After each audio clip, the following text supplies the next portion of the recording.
You've heard of Treasure Island, right? If you haven't, it's an abandoned Disney park. It's an actual place, and it is an island, if you look at a map. My name's Dylan, and I've seen many failures on getting actual evidence back on the park's closing. I wanted to be the one guy that successfully returns with this evidence. You know, I've heard of vultures and gas masks and Mickey Mouse ripping his head off. I don't really understand everything that's going on, but, you know, maybe it is real. Maybe there is some connection to Delmar Nicholson or Radio Nick. You know, this might be real or not, but rest assured I will find out what this park holds. I leave in about a day or two. I actually got to prepare. I bought a digital video camera and I asked the man behind the counter if this could be used for hunting, like a trail cam. He said yes, which was great for me. Next on my list was to rent a speedboat so that I could arrive and leave quickly.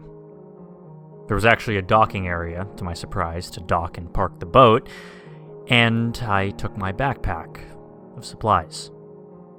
I brought my phone, and well, one theory was actually true, I found out. You see, Delmar, or Radio Nicholson, well, it was a Wi-Fi connection known as Radio Nick. And that person was actually right. I do remember listening to the reports, and the writer said that Nick was a Satanist. So I thought that I should be very careful venturing around the island. I turned off my phone and thought back about the writer and what he said about the connection. I think the writer said that it changed the time. The story on Mickey and Snow White taking a demonic form did creep me out a bit. There was one report of a person's pictures of a dead Mickey Mouse ripping its head off, though. Looking at this picture, it was just a bunch of pixels. But with my view and the help of Photoshop, I did in fact see Mickey. That was at home on my computer. That's where the research was done. And I do thank all the reporters for their incidents and sharing, which all creep me out, but still very interesting.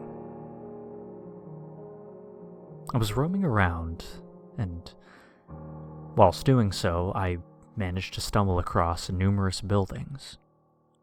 I entered one to find a dark, large room. Looked like a theater, almost. Tables were all around the place, and by my guess, this was a place where people performed, maybe watched, as they ate dinner.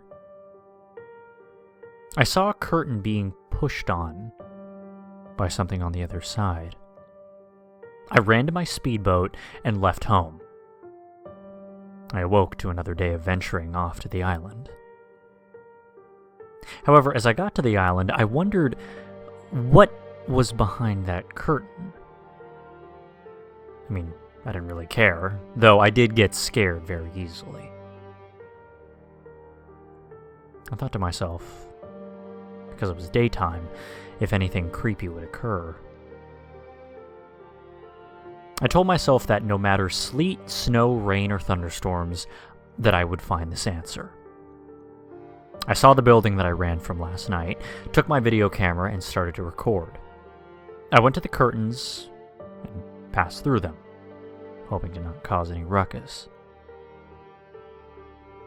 I managed to step on a creaky floorboard, and my stomach got this weird feeling. It was an eerie voice, but familiar. Mickey, asking who was there. I hid under a table, nearly vomited from the shock of it. The Mickey creature limped out its way from the curtains. His leg was ruined. You could see through the skin and almost to the bone. My camera stopped recording with a loud beep, and that's when Mickey turned my way to see me. He turned his leg around and one eye fell out of his head, dangled around as he sprinted towards me. The other eye fell out as well as a dripping yellow substance. As he was chasing me, I couldn't understand. I mean, if his eyes fell out, how did he manage to see me? His right arm also fell off and became a weapon for him. His right arm also spouted out this yellow substance like a waterfall. The chase continued outside, and I saw this sharp tree branch. I aimed it carefully and threw the branch at Mickey, landing right in his chest. He walked towards me slowly and fell, and I saw him finally lift his head up, starting to crawl towards me. I ran and stomped on his head, starting to sob in fear. I knew I had to get the evidence, but why would this happen? I mean, the reports were right. I got out my camera for pictures and took a picture of this corpse. It managed to come out successfully. It was almost morning when I rushed to my speedboat. I tried to leave until I realized that I left my book bag of supplies in the place where I was greeted by this monstrosity. I wouldn't go back in there, so I tried the boat. It wouldn't turn on. Out of the corner of my eye, I began to see what looked like a demented Donald Duck begin to climb onto land from the water. Vines covered him, and he slowly walked towards me. Out of my peripheral, I saw a crawling Minnie Mouse towards me. I couldn't run. I turned the boat on and off again with no luck, but Minnie grabbed my legs and I fell on the ground. Donald Duck jumped on me and dug into my body. My chest, arms, legs, and my face were a buffet. My vision faded, and I still felt Donald ripping at my corpse.